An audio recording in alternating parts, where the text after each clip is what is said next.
All right, Rachel. Rachel, where'd you grow up? Where are you from originally? Houston, Texas. Houston.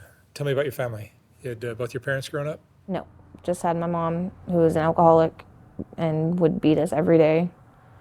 Like, bad beat us. Like, throw glass bottles at my head. Um, just whenever she felt like it.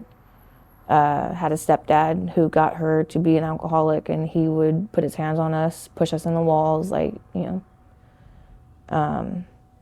then I was raped by my brother-in-law, and my sister was in the same bed.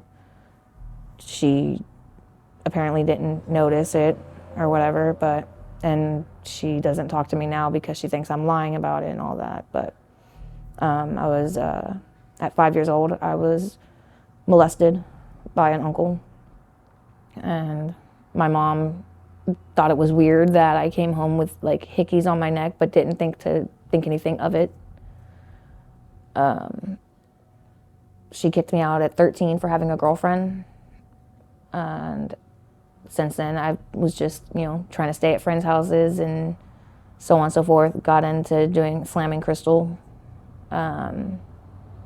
Whenever I started slamming crystal and hanging out with that crowd, I ended up getting knocked out in the back of my head, or knocked in the back of my head, knocked out, left on the train tracks, raped, and I woke up to the train literally from me to you, and only enough time to literally just roll off and like cover my ears and scream because it was so loud. If it weren't for the train horns, I wouldn't have woken up. I would have been dead by now. That's the reason why I came out here, was to get away from all that. Came out here to live with my sperm donor, who I met when I was 10. 5 months with living with him, he ended up like trying to, touch me and all that. And then whenever I like forcefully said no, he put his hands on me and beat me. Like left me in a puddle of old milk that he pushed me into the shelf, and it fell on me and everything, and just left me there. And when he left, I ran out. Like I left, and I've been on the streets in California since then. How old are you now? I'm 26. You've been homeless for how long? Since I was 13. It's 13. You ran away? No, my mom kicked me out. Wow. You've had a hell of a Hmm? you've had a hell of a childhood. Yeah. Yeah, but it just makes you stronger, I guess. Like, now nothing phases me really. I've pretty much been through it all. Since being out here in California, I've been kidnapped by a gang. They raped me and beat me. I like that. Yeah, that really fucked with me.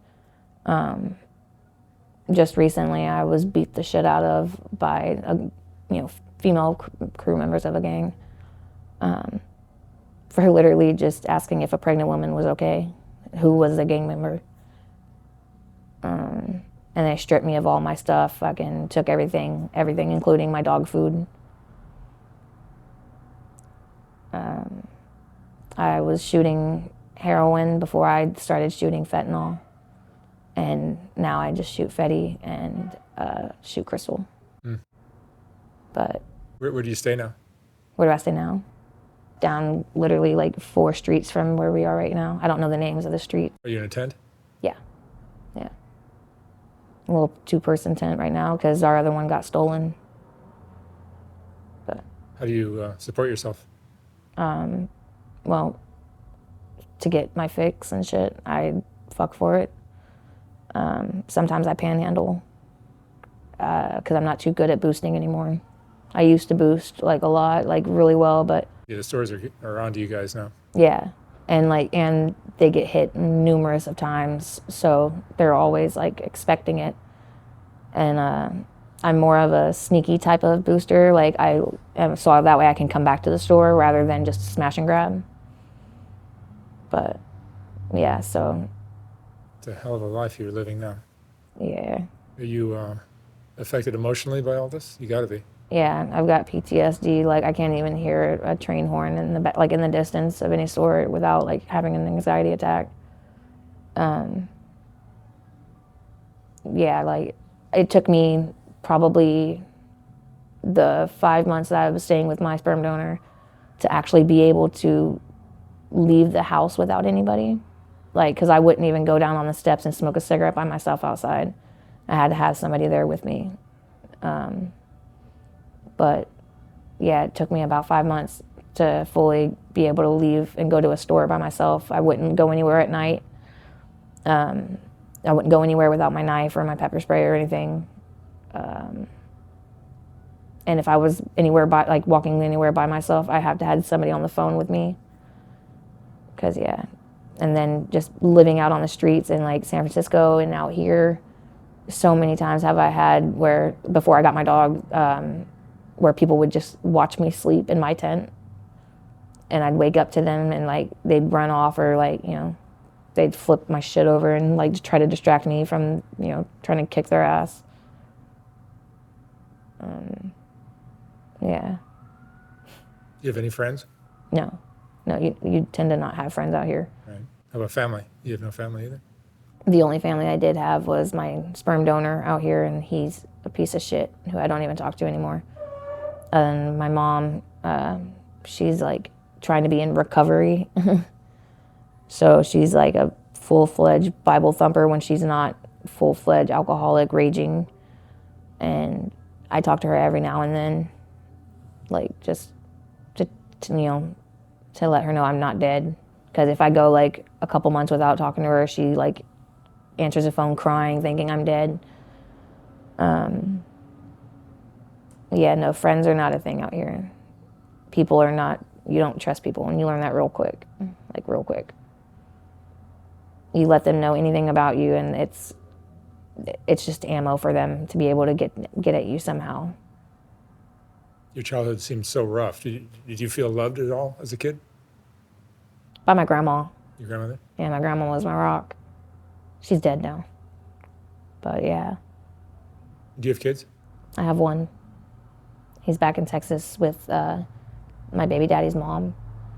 And yeah, I left him whenever he was about 6 months old because of the PTSD. I didn't want to, like, you know, have him see me dead on the floor and shit. Or not PTSD, but postpartum. And I left for a month at first with some dude that I didn't even know.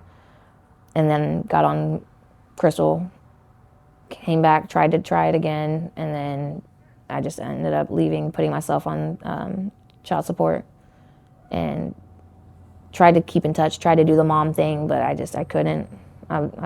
That's when I got into Crystal and got too fucked up. So I haven't seen my son in about almost a year now, I think. And he's about 6 years old now. What's your biggest fear? What do you worry about now?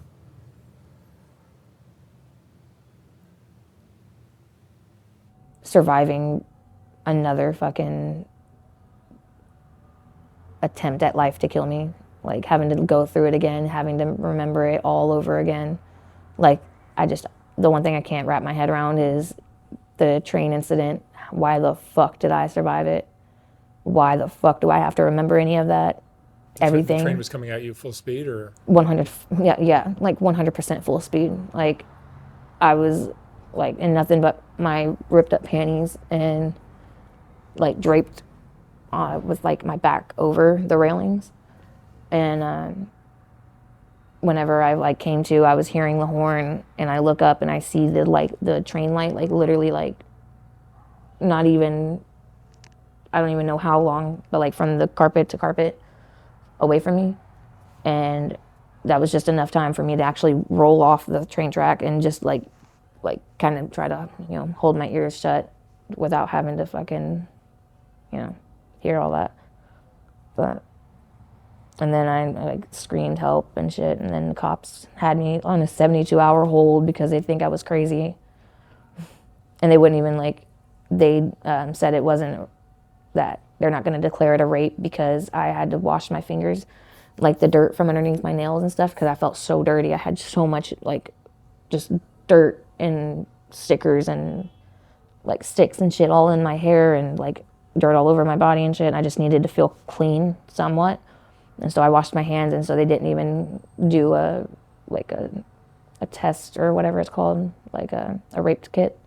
They didn't even do that because of me washing my hands. So the guy's out there just running around. Yeah. Do you have any good experiences in your life? Anything positive that's happened? Not really. No, not that I can think of.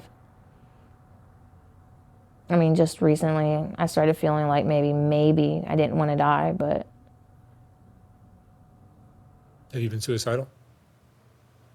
I've had 5 suicide attempts, fails, for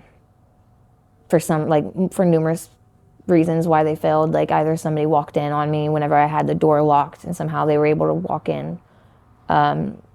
If I threw all the pills in my mouth at one time, I ended up throwing them all up and not being able to do it. My best friend she texted me and called me out of nowhere whenever I was trying to do it and telling her everybody goodbye and whatnot. And she just was like, "Are you okay?" And it, her talking to me stopped me from doing it. But yeah, now I feel like I just can't take myself out, so it's gonna just happen regardless, somehow, some way, eventually. And yeah, so no good moments in my life, honestly, that I can think of, except getting out of my household, not having to be there no more. It was really pretty good. And your biological dad? He does dope, he does crystal and all that, and he tried to molest me and shit like that whenever I came out here the first time. I didn't meet him until I was 10. Yeah, and yeah. He couldn't see me as a daughter. He just could not help himself to just try to, sexually touch me and shit like that. We'd do acid together and he would try to touch me, and it just, yeah, it wasn't a father symbol. So. Do you feel like life is unfair? Very, very, very, very unfair. You seem to get the short end of the stick with every relationship you have. Yeah, and what's funny is that I still believe that evil in this world can't, it's not going to win. You know what I mean? The light is going to win. You still believe in good? Yeah. I still believe that there's still some good somewhere, and in order to beat the evil, we've got to lead by example with the light. Somebody told me, well, why'd you go and do that for them? They wouldn't have done it for you.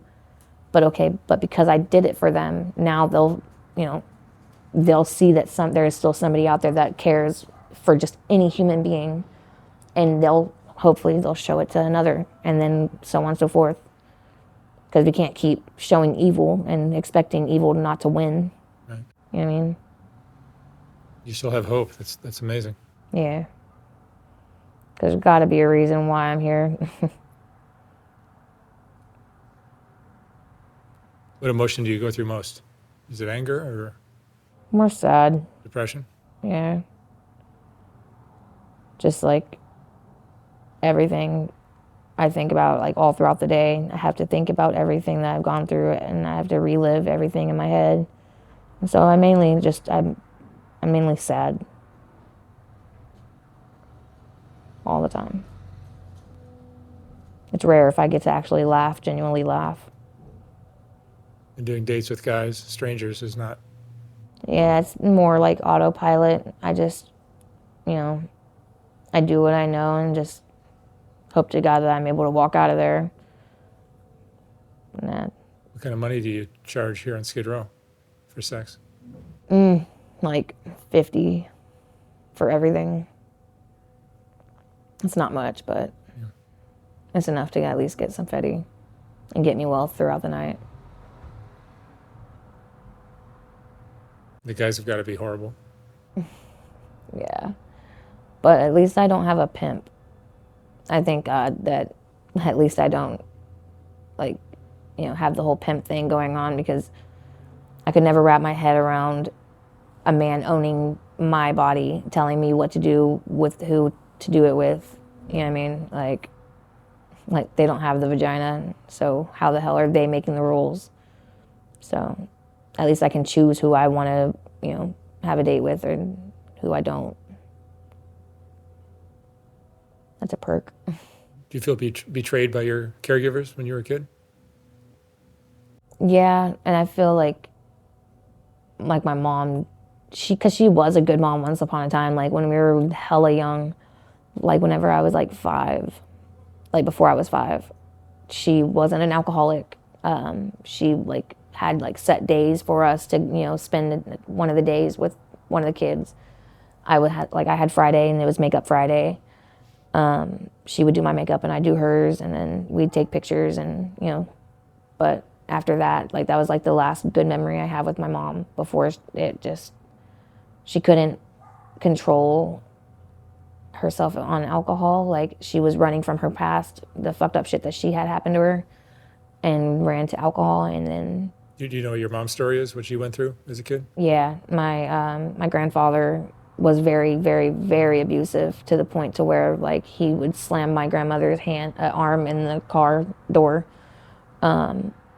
Like he fixed my mom's brakes to where they got cut. Like in order for their chores and stuff around the house, she had to do dishes in a scalding hot water because he was Air Force, so military, so he made them do everything that they had to do and like on the camp and shit.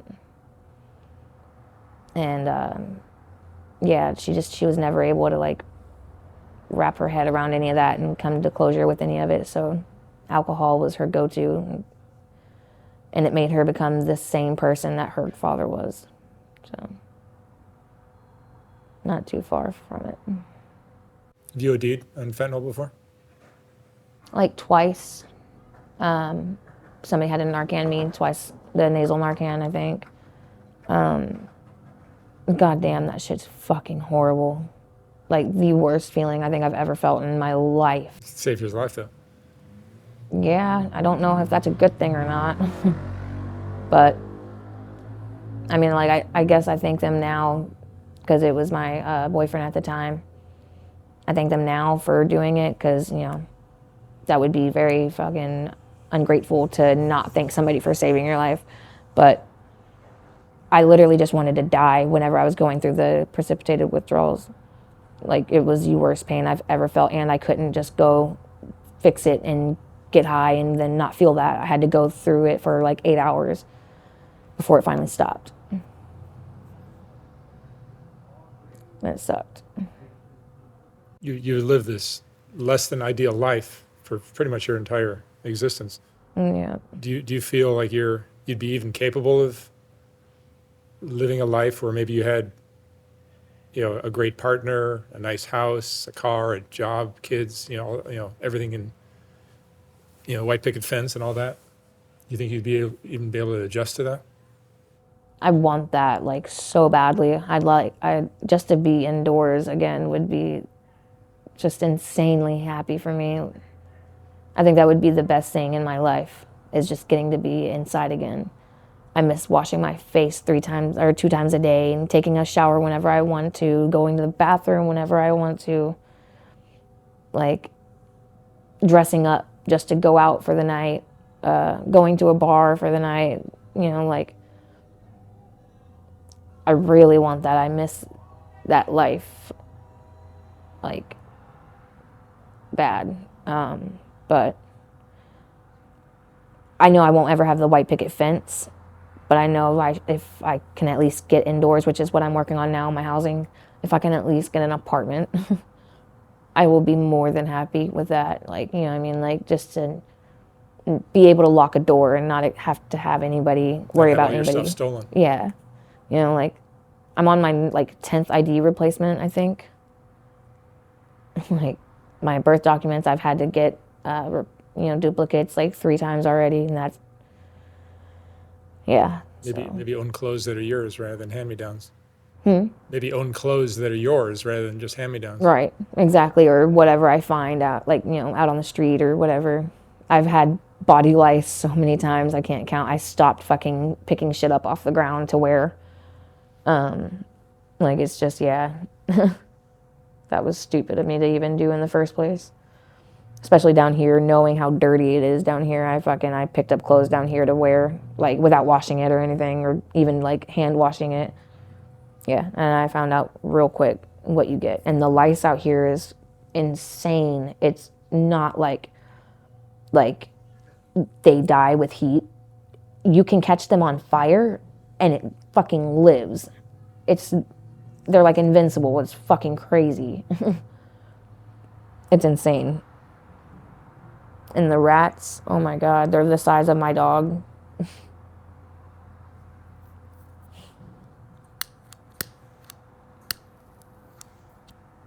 you tried to quit fentanyl When I got arrested, I kicked it in Santa Rita. in jail? Yeah, I kicked it because I was in there for a week and a half. How horrible is that?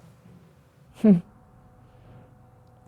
precipitated withdrawals were way worse, but it was still bad. Like, I tried sleeping through it, but I couldn't sleep. I was restless, throwing up, constipated, and then diarrhea. But at least there I had a bathroom I could use at any point I needed to. So, but like day 5 is whenever I finally felt kind of semi-normal and was able to actually go out and get something to eat whenever it was time to, go get food. But yeah, it still sucked, like horribly bad. And I can't believe fentanyl is completely better, like with the sickness, the dope sick, is completely better than heroin. Heroin's dope sick was, oh my fucking God, I couldn't even, if I went to sleep for 3 hours and I woke up without it, like, not doing a shot or nothing immediately, I woke up crying because of how bad my body hurt. I'd have to do a shot instantly. With Fetty, it's mainly just sniffles for the first, like, 12 hours. And then after that, it's like, restless legs. But by then, you usually have had a hit by then. You know what I mean? I know I definitely don't want to be slamming drugs, at least very much any longer. I'd like to just be able to just smoke it. Because I don't even catch a nod. Like, I don't nod off or nothing with slamming it. Like, there's no high anymore. It's crazy. It's just something you need. Yeah, it's just to make myself feel normal again. Mm-hmm. What do you think most people don't, outside of the drug lifestyle, what do you think most people don't understand about drug addiction? That it's actually something you need. After 4 times of doing it consecutively, like if you do it 4 days in a row, you can't just not do it. Yeah. Like, and you seem very intelligent. You understand that doing drugs is bad. Yeah. You have a kid, you have another life you'd like to live, but Yeah. it's just impossible to stop. It's my way of escaping everything and not having to think of everything. Because like 2 years ago, whenever I first started fentanyl, all I had to do was do like 10 little units and then like do that in a shot, and I instantly out before the rig ever left my arm. Like, I'd, go out for hours, and that was perfect. Like, that's what I needed to escape my brain from, thinking about everything. But now it's just maintaining, trying to feel normal and working all day, doing things that I don't want to do just to fucking feel normal again. It sucks. But kicking it's even worse. So it's like a lose-lose unless you make it through the kick. And in order to do that, you have to have kind of a substitute, really, like crystal or something else to do. You need another addiction or obsession or something. Mm-hmm. But it's just a losing circle. Constantly. How do you think all these years on the street, living this life, has changed you? Before I came out here, whenever I was living back in Texas, I had a homegirl who was like a daddy's money type girl. She had a Beamer, and she'd go to the bar every night. And she took me in, and like for a little while there, it was like my daddy's money type thing, where like I was driving her Beamer around. We were going to the bar every night, fucking dressing like, to a 10, bringing guys back if we wanted to, selling crystal for like all over Austin. And like my head was so in the clouds then. That's why I didn't realize what was going to happen to me was going to happen. And then so looking at that and then looking at who I am now, I would never even stepped foot in Skid Row if I were still the person I was then. I wouldn't even have picked anything up off the ground, any donation boxed clothing I would have never touched, nothing. I would have never done any of the shit that I do now, except the drugs. I was still doing the drugs then. That's whenever I was slamming crystal only. Who introduced you to drugs at first? Well, I was popping Xannies when I was in 7th grade, like with the plug, like he was my homie, in school, and fucking, like that was just a normal daily thing. So honestly, school did. Like, and it just went from there. Because then I started liking Norcos in high school, skipping high school to fucking, just pop some pills and just, go chill back at my place. My adopted parents, who were my friend's parents. My adopted mom or my friend's parents, she had me selling her her oxycodones, or oxycontins, honestly, sorry, but had me selling those at school for 30 a pill. So it's just been in my life all the time. Like, I was snorting crystal before I was slumming it. Is there anything you feel like you could have done to have avoided this situation you're in now in your life? Or is it there's too many things that were stacked against you as a kid? I think it was too many things stacked against me because, at 5 years old, I'm coming back with hickeys on my neck. Like... You're just trying to avoid the pain of those memories. Yeah, like I shouldn't. Life sucks completely bad. And it's like, no matter what I do to put good out there, it's just more negative that just gets piled on me. Like asking a pregnant woman if she's okay and to like calm down, think of the baby, I get the fuck beat out of me with a baseball bat to my head. Like, that don't make no sense. That probably has more to do with you being white than probably anything else. Yeah, probably. So, being kidnapped by a gang, all I did was I didn't have my tent set up with the poles. I just had like a tarp over my stuff and I was sleeping. And I guess they told my boyfriend like they wanted it to look nicer there, so for us to get a tent with poles by the end of the day, and I didn't know that. And next thing I know, we're getting our tarp ripped off of us, and the boss man's having one of his little henchmen, tell us to leave and leave all of our shit, and I had to go and talk to him, and then he took me without like my will, without my okay. Like, had his henchmen fucking grab me and, throw me in the car and shit. And I was with them for like a week, with them doing everything they did to me until I was able to escape. And just you see what I mean? Like, I was doing nothing wrong. I was not bothering nobody. I was just minding my own business, and I still had that happen to me.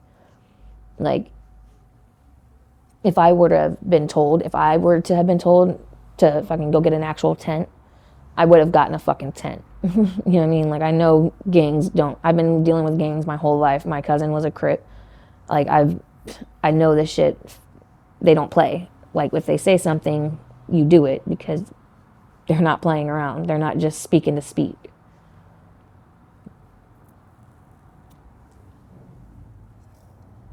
Rachel, what would you say is the most important lesson you've learned in your life? Mind your fucking business. Because, I used to think that seeing a woman getting beat up on the side of the street by some dude, that's not right. I should go and intervene to stop that. Yeah, no. mind your business, keep your fucking head down. Don't put yourself in situations you don't have to be in, because they're a lot worse than you really think. A lot worse. All right. Rachel, thank you so much for sharing your story. Thank you. Wish you lots of luck from here on out. Thank you. Thank you.